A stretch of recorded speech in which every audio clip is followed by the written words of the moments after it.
Hello, everybody. My name's David Lynch. I'm the city manager for the city of Newton Falls, Ohio, and this is another edition of Meet Your Public Servant. We are pleased today that we have as our guest on Meet Your Public Servant the police chief of the city of Newton Falls, our own Chief Gene Fixler. Welcome, Chief.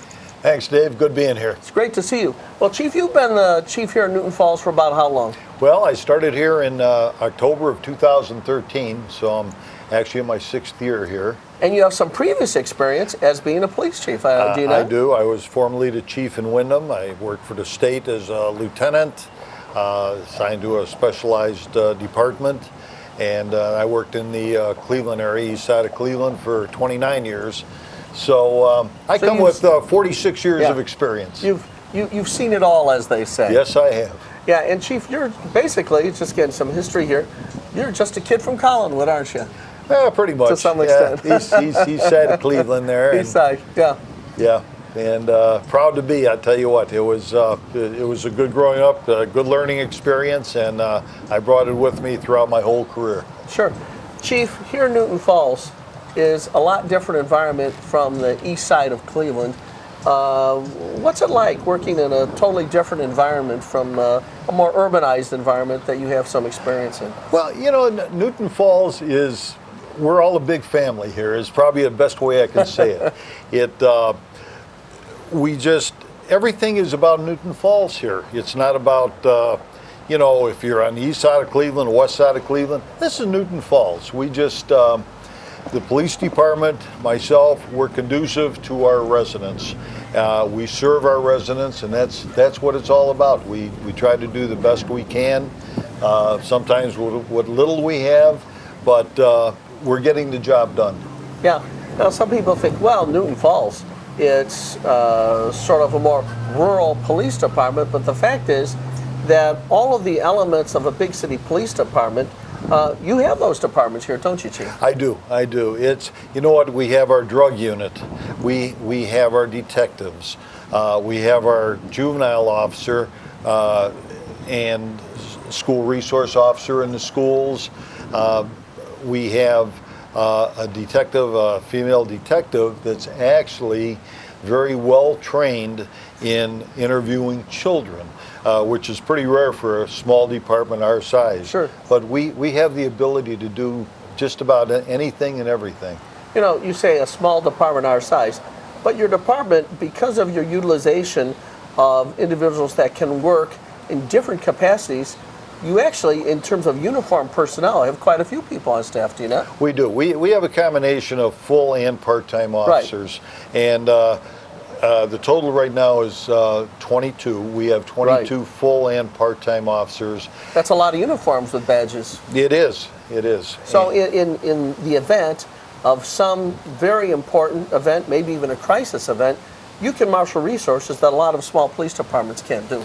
Absolutely right. And in addition with our mutual aid contracts to get from surrounding areas, but my 22 officers, to be able to bring them all in, and everybody has their own little specialty that we can assign somebody to if we had a major incident. Now, we talk about this force that you can marshal, but you also have a very impressive auxiliary police force as well, do you not? I do. I've got civilian auxiliaries, and the civilian auxiliaries are members of the community that have come on board. Many have been here for several years, and they're here if we get wires down or a tree down in a storm. They'll come in and help direct traffic. Or civil emergency? Correct. And but this relieves the regular officers, the regular sworn officers, to go to their sworn duties. Now, we always call the auxiliaries auxies. How many auxies do you have? I've got 6 right now. 6? Okay, that's great. By the way, if people would like to participate as an auxiliary officer, can they contact the department? Absolutely. Contact the department, contact myself, and we're always looking for qualified people. Needless to say, it's an extensive record check, and you don't get paid. I tell you right now, there's no pay, but it's a gratification of being part of the community and part of the police department. Sure. Well, Chief, we talked about this being a rural community. But obviously there are issues that every community has to deal with. And before I get into some of those issues, the crime rate in Newton Falls is quite excellently low, is it not? It is, and that's something I want to stress. You know, sometimes we'll look at statistics that are put out by the county health department for, let's say, overdoses, and they go by zip code. Well, our zip code, everybody has to understand, isn't only people in the city are almost 5,000 Right. people, but it stretches into Charleston, into Newton Township, Braceville. into Braceville, into Paris Township, Right. into even, I believe, a small part of where it meets Lordstown. Yeah. So when we see something like that, I need to say, don't believe all the statistics you see. In fact, in the city of Newton Falls itself, we have a low rate in every major crime area, low rate in burglaries and so forth. Isn't that correct? That is correct. Yeah. So I guess part of the message is, with the work you've been doing, Newton Falls on a scale of 1 to 10 in terms of safety, it's probably a 10. I gotta say, they're pretty darn close. Yeah. We with what little we have sometimes, with resources and sometimes even personnel on the road, our guys do a great job. Everything from community relations to crime prevention and crime suppression. Well, everybody's very proud of your force, but I want to talk a little bit about the fact that there are cultural tendencies in our society, and of course the culture creeps into every community to some extent. So we do have to battle, especially with the increase in drugs with opiates and things of that nature. How do you guys wrestle with that? Well, you know, opiates, it's when we respond to calls where somebody is overdosed, each one of our officers carries Narcan, and it's a life-saving antihistamine, basically, is what it is. It's not really a drug because the police are not permitted to administer drugs. Sure. But we can administer that, and generally by the time the rescue squad gets there, in many cases, we've brought people back around. But we also have programs to get people into different rehabilitation areas, being, if you want to call them halfway houses, if you want to call them just drug-free houses, whatever it might be, where they're counseled on a daily basis. And we call that our HALO program, which is helping addicted loved ones, is what it's called. And we're there to help people. We actually received a grant last year from the Attorney General's office, and that helps us place people. Now, it does not pay for their actual stay, but it's helped us to get the word out as to what we do and what we can do. Sure.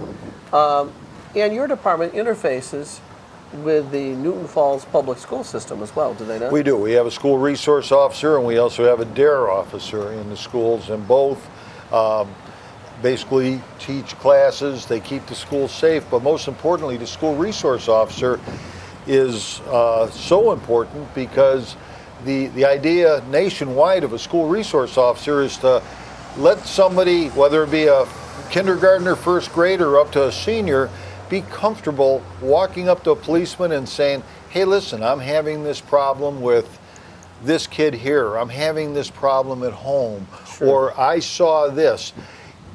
Rather than that same student who doesn't know a policeman other than seeing them drive down the street, he's not going to stop them and say, I saw this, I know about this. So really, it turns out to be an officer-friendly kind of situation. So the school resource officer is absolutely one of our most important assets within the police department. Sure. Chief, one of the things that you brought to my attention during my very brief tenure here at Newton Falls was the establishment of a Code Red program. And I was wondering if you could tell the viewers how you got the idea of implementing Code Red and what it means to the safety of the community. Well, Code Red basically piggybacks on our tornado sirens. Now, everybody's aware that we do have tornado sirens here in Newton Falls, and we do test them at noon the first Saturday of every month. They used to be tested every Saturday. We moved it back to the first Saturday of every month at noon. However, tornado sirens, I must say, were never, ever meant for everybody to hear it. You're not going to hear it in your house. You got windows closed, you got the TV on, you're running the vacuum cleaner. So we looked for a system. Doing laundry in the basement. Sure, a variety of things. So what we did is we looked for a system, and Mr. Lynch, I worked with you very closely on this, and we found the Code Red system, which throughout the country is used by various communities. Now this Code Red system can be used not only for alerts for weather, but it could be used if there has to be a boil alert, if there's major flooding, anything else, we can use it for that. But how this works is there's an app which is absolutely free, and it's called Code Red. Chief, I interrupt you, but just for a minute. On the screen right now, you can see the website that you go to sign up for Code Red. And folks are looking at that app right now on their screen.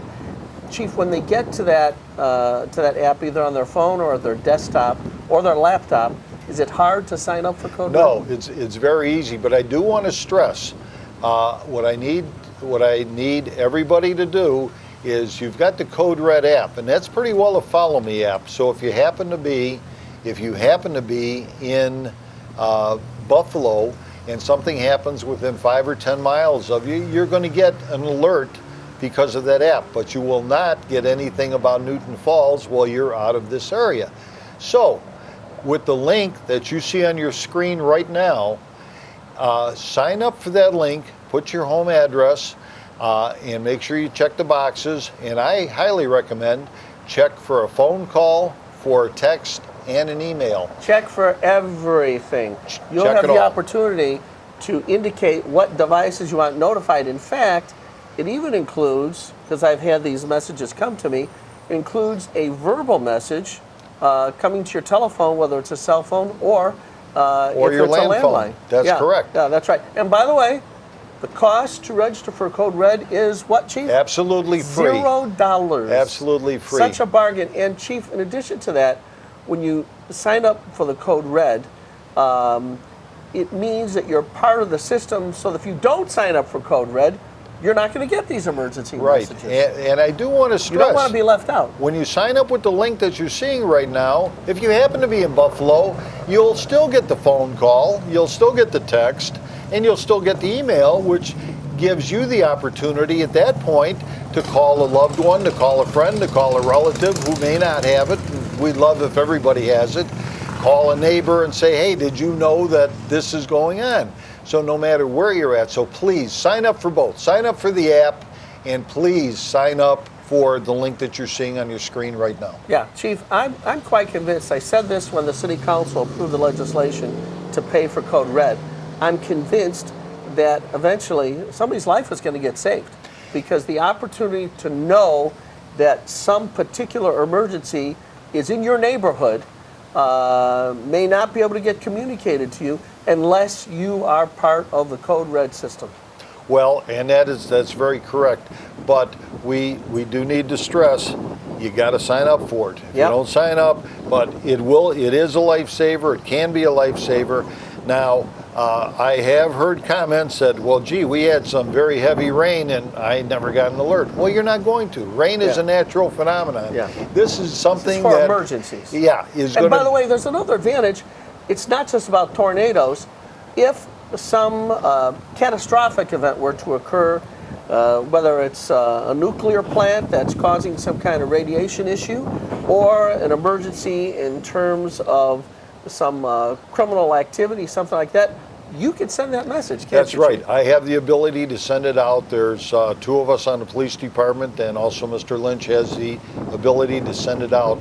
But we're going to send messages out we're going to be very strict on our criteria for sending it out, because we don't want your phone beeping every 20 minutes, because then it takes away the credibility and importance of that message. Well, that's right. And folks, keep an eye out for the city newsletter. We're going to have in that newsletter a date when we're actually going to do a testing of the system, so that we can make certain that those people signed up for Code Red are getting the signal on all of their devices. That is absolutely correct. By the way, Chief, I understand there's an additional feature of Code Red that people can sign up for. I believe it costs 99 cents. Is it per month or per year? I can't It's remember. 99 cents for a whole year. For an entire year. And what's that feature about? Because it's pretty cool. That gives you an automatic weather alert that's actually sent through the National Weather Service. So for any threatening weather, you'll get that. But that is a fee of 99 cents. It's paid to the company, the parent company that has Code Red. And just so people know, if you don't pay the 99 cents, doesn't matter. If we have a tornado alert that we are sending out to our community, we will launch that message. So even if you don't want to spend the 99 cents, you're going to get the message, but only if you are registered with Code Red. Yes, it's life-saving, it's very important, and best of all, for the most part, it's free. So please, everybody sign up for it. Sign up for Code Red. Chief, there's an issue I've been wanting to talk to you about, and this may be a surprise to you because we haven't talked about it before, but you know, there are a number of national issues that circulate around police departments. You've heard about all the controversy coming out of South Bend, Indiana, and of course, there have been events all over the country where it seems like people are almost too willing to willy-nilly paint with a broad brush and attack the reputation of police departments and police officers in general. How do you deal with that, and how do you keep the morale up of the guys that are putting on the uniform? Well, you know, unfortunately, every department in this country has a recruiting problem because it just seems that some people who want to become police officers are now thinking twice about it because you're looked at sideways in anything and everything you do. Yeah. Now, I will tell you that, you know, the officers of this community are all proud to be officers of Newton Falls. Pay-wise, they don't make as much as like in the Cleveland area, but they're here, and they're here for a reason because they care about Newton Falls, they care about the residents. You know, when we see things that go on in other places with accusations, we have a complaint form process. If somebody has a complaint about an officer, I urge you to come in, see myself or see one of the officers in charge. We have a form that has to be filled out at the police station, and we'll investigate it. However, I do want to be very clear that that form also states the Ohio Revised Code. It says if you make a false accusation, you can be criminally charged. So basically we're saying if it's something that is true about something an officer did improperly, I want to hear about it because I care about what our officers do. We have policies, we have rules and regulations, and which need to be followed.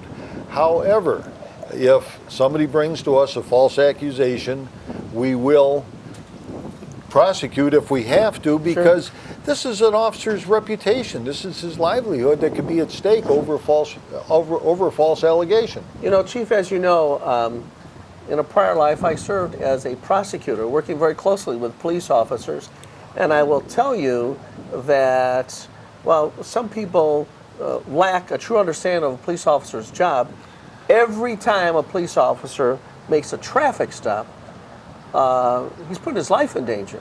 There was a time, Chief, when there was a rash of police officer shootings merely because a police officer was going to hand somebody a speeding ticket or a stop sign violation or something like that. And of course, every police officer knows that you're taking your life in your hands when you go to the scene of a domestic violence call. So it's a dangerous job, Chief. Well, traffic stops and domestics are the two of the most dangerous. And traffic stops especially, I have to say, we're facing the unknown. We're walking up to a car. We don't know if that person even just committed a crime somewhere, and assuming that we know about this crime, and we're walking up to say, hey, listen, just want to let you know that you got a stoplight out on your car, and we're every intention of just saying have a nice day. So it's the unknown. So let's be a little bit more blunt. When you go to hand someone a ticket and treat them with courtesy and kindness, they might have a secreted weapon. Absolutely, and that's The officer needs to be alert in all cases, and this is why you see approaches in different ways of how the officer will walk up to a car. So please, folks, don't be offended if the officer happens to walk up to the right side of your car, the left side of your car, or takes the opportunity to wait for a second car to come, because there could be something that he or she may see that just doesn't add up. And not to say that, you know, you're going to be treated like a criminal, by no means, but this all goes back to officer safety. Chief, the other thing is that during a traffic stop, because there's an unknown, there's the opportunity for gathering information. And really, Chief, every time there's a traffic stop, every time there's a domestic violence event or anything that a police officer goes anywhere, he's constantly gathering information through his powers of observation. And I refer to most police officers as miniature Sherlock Holmes, because there are certain things that I probably wouldn't notice that you as a police officer would notice that might cause you to seek some other information. Because you know, for example, that there's a bulletin out regarding a stolen car, or there's a bulletin out regarding someone who's escaped from a mental institution or something like that. So really, by engaging in traffic stops, you're really engaged in crime prevention. That's absolutely right. We observe. I mean, everybody part of the police academy training is becoming a trained observer. Yeah. And you'll look for different things. You'll look for body language on the person you have stopped, or for that matter on any passenger. But once again, safety is paramount. So, you know, please don't be offended if the officer walks up to the car and sometimes we'll look at you a little sideways, because that officer's not comfortable. He don't know who you are. Sure.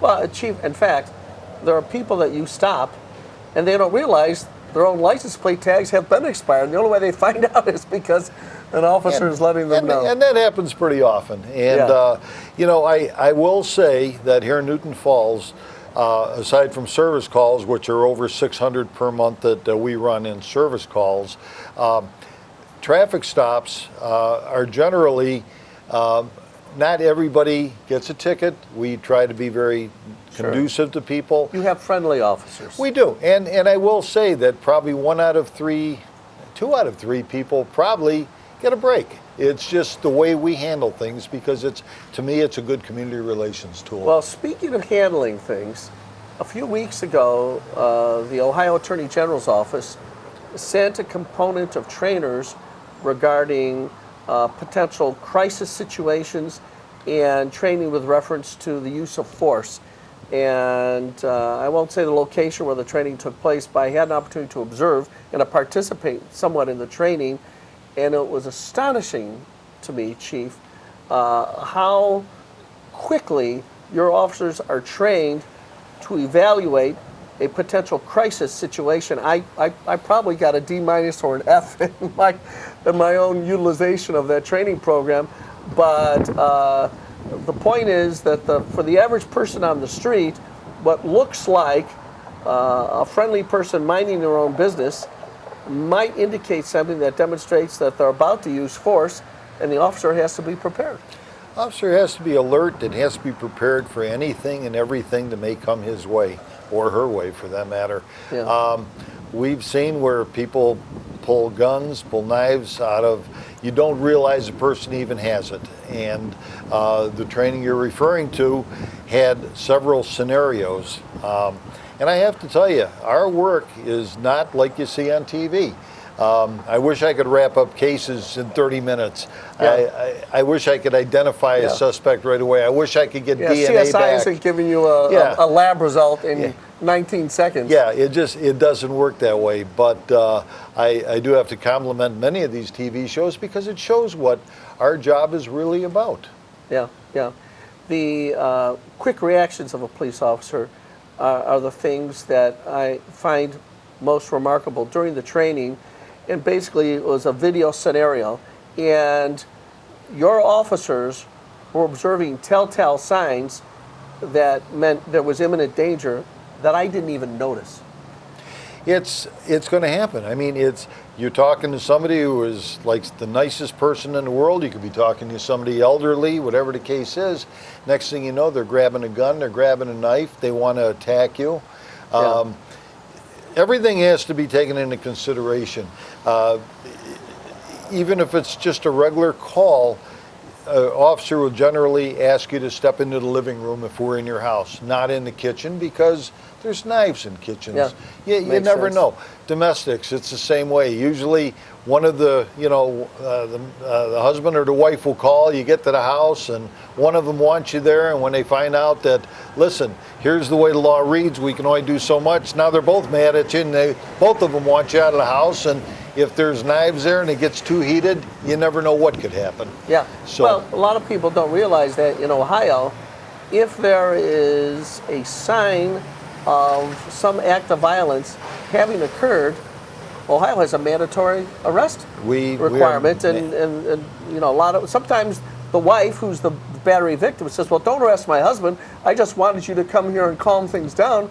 The police officer may not have a choice. We are mandated by law to arrest, and at times, if there's physical violence that's evident and we can't determine who the primary aggressor is, we've in the past had to arrest both parties, and unfortunately, if there's children in the house, if we can't get a hold of a relative very quickly, we have to get a hold of Children's Services to come down, which is a terrible thing to do to a child. Sure.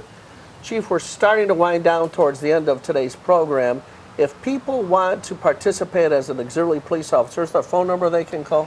Call 330-872-5757, which is the police department. Press option 2, and then press option 3 for the police chief's office, or press option 2, which is the detective's tip line, which you can leave a message, or you can just easily press option 1, which will give you the police clerk, and she will give me the message to give you a call back. Okay, we're going to throw up on the screen just real quick again that Code Red sign up. And Chief, people can sign up for Code Red at any time. There's no deadline. If they don't sign up by a certain time, they can't participate. Is that right? That is correct. Please sign up for that,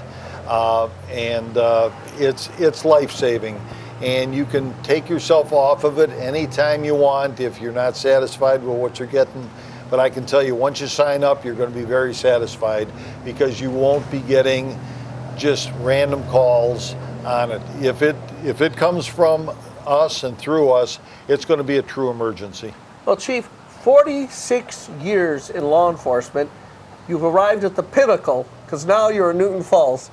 And I hope that we have many, many years together here in the community. And on behalf of all of our citizens and on behalf of the members of City Council and the Mayor, I want to say thank you to you for the safety that you've provided to us and the great service you and all of the men in blue continue to do. When someone's in the military, we say thank you for your service. You're in danger every day. So on behalf of all of us, thank you for your service. Well, thank you. And I do have to say, Newton Falls is a wonderful place. And the residents here see me at 8 o'clock in the morning. They see me at 8 o'clock and 9 o'clock at night. I've got some crazy hours sometimes, but you know what? I work well over 40 hours a week that I get paid for, but I do it because this is a wonderful community. It's my job to serve this community, and I intend to do it for many years to come. So thank you, Newton Falls. That's great. Well, folks, you've been watching another edition of Meet Your Public Servant with Police Chief Gene Fixler. This is Newton Falls City Manager David Lynch, and make sure you tune in next time for another edition of Meet Your Public Servant. Have a great one.